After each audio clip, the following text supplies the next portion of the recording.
I hated it, the scar, a big ugly L shape on my top lip. I used to resent how it happened. I was 9 years old and the bell had just rang out for lunch. My friends and I were out playing in the yard, a game of 45.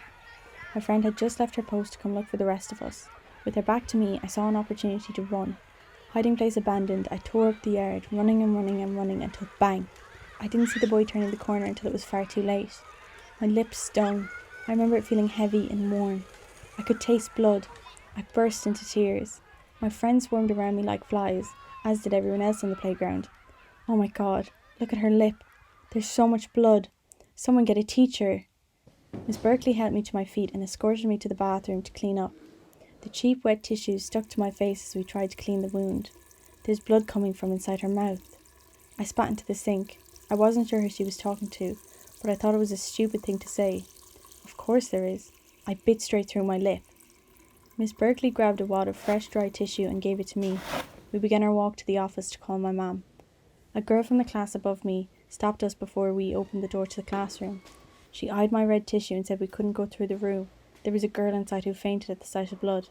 Miss Berkeley ignored her and pushed open the door, ushering me through. I felt bad afterwards, but at the time all I could focus on was the pain. We marched through the corridor to the office, where the secretary, who we were all terrified of, dialed my mum's number. As I sat outside her door, waiting to be picked up, I thought she wasn't so bad after all. The bleeding had mostly stopped, and poking around with my tongue, I could feel a hole at the back of my lip. My mum came for me 15 minutes later. Driving to my nana's, dried tears on my face, I looked at my reflection in the visor mirror.